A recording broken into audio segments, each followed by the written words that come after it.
শুধু দর্শক, আমি এখন দাঁড়িয়ে রয়েছি কানাডা টরন্টো শহরের ড্যানফোর্থ একটি বাঙালি অধ্যুষিত এলাকা। সবাই এখানে জানেই, পুরো মার্কেটটাই এখানে, পুরো দোকানপাট সবই দেখতেছেন, সবই বাংলাদেশি বিজনেস এখানে। কানাডা একটা স্বপ্নের দেশ।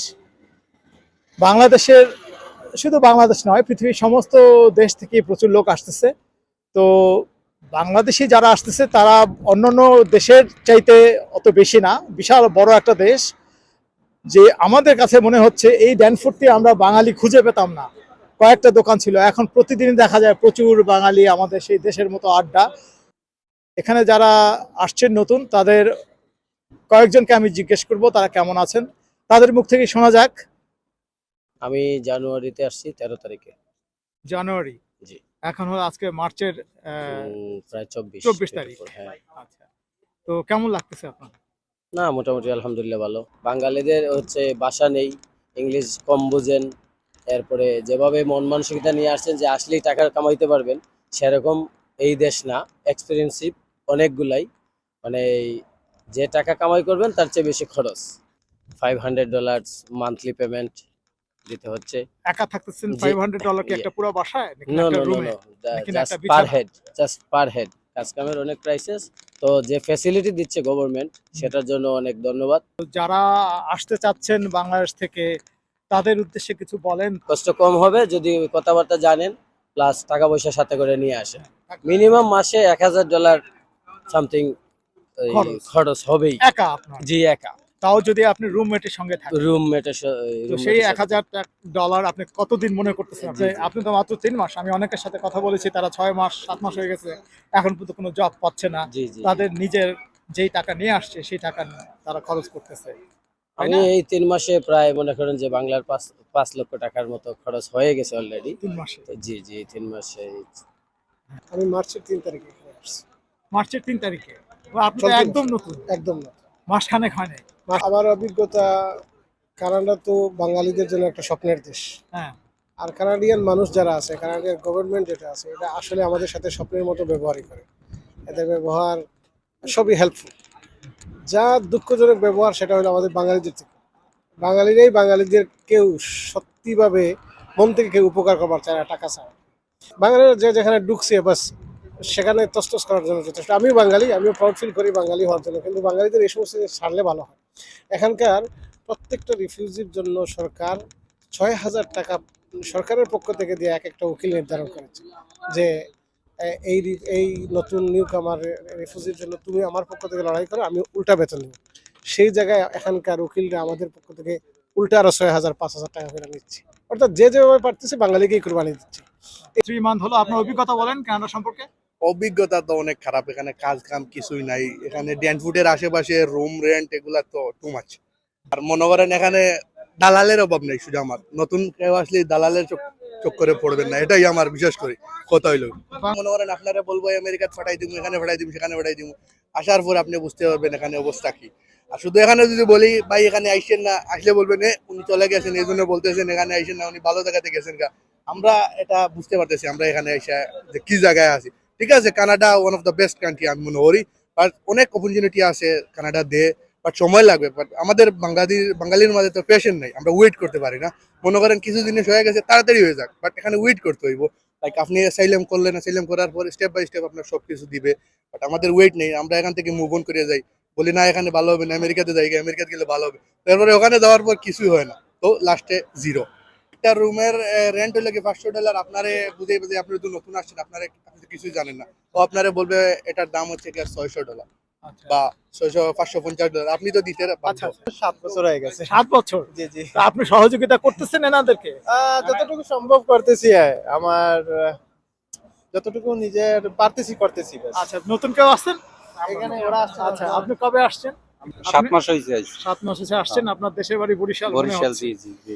7 মাস আছি আমরা, দুবাই থেকে আইছি তো, কাম কাজ কিছু জানি। আর এই ভাই আমাকে বহুত হেল্প করছে, উনি পুরো খালি আমারে না, কমসে কম 50 জনারে আমার জানা মতে হেল্প করছে। গুড।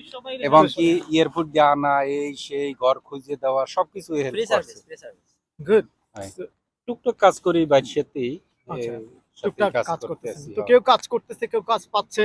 জি, আপনি নতুন?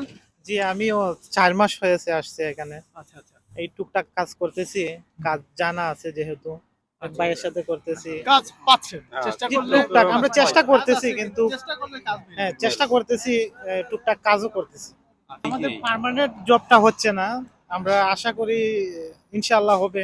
ভাই নতুন যারা আসতেছে তারা মানে ব্যঙ্গে পড়ার দরকার নাই। না না তারা অবশ্যই মানে এদেশে আসছে, যে কোনো দেশে আপনি নতুন আসবেন, একটু স্ট্রাগল করতে হবে, struggle করতে হবে। স্ট্রাগল করতে হবে। আর আমরা যারা পুরাতন আছি সবাই মিলে মিশে যদি তাদের সাথে আমরা একটু কমিউনিকেশন করি, তাদেরকে হেল্প করি, তাইলে হয়তো তারা মানে একটু ব্যঙ্গে পড়বে না, তারা আগাবে।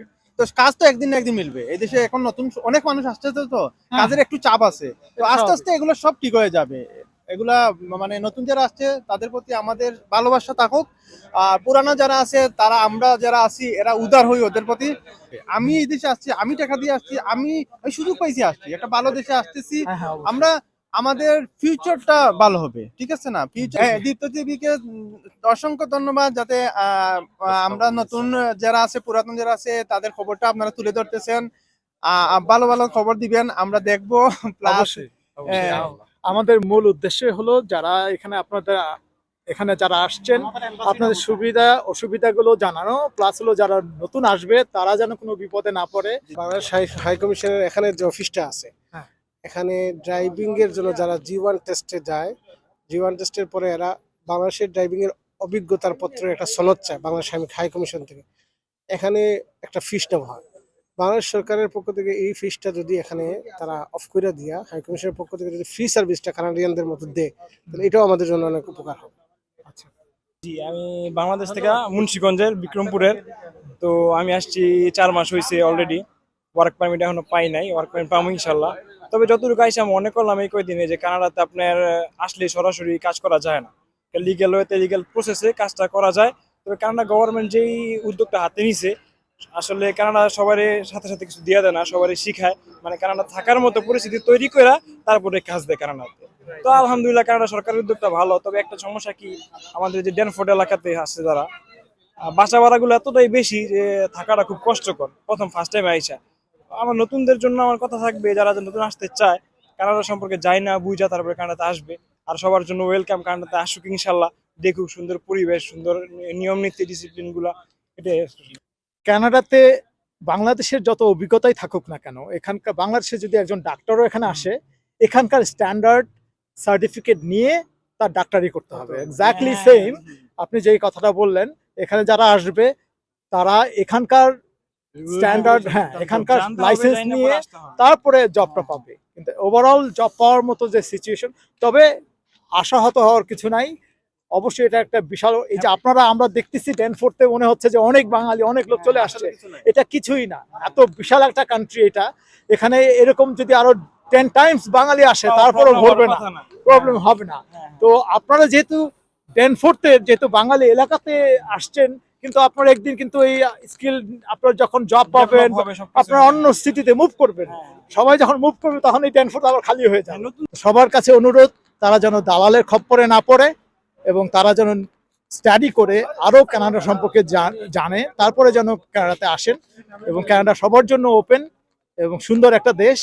সবাই এখানে শুভকামনা করে আজকে আপনাদের কাছ থেকে বিদায় নিচ্ছি। শহীদুল হক স্বপন, টরন্টো থেকে।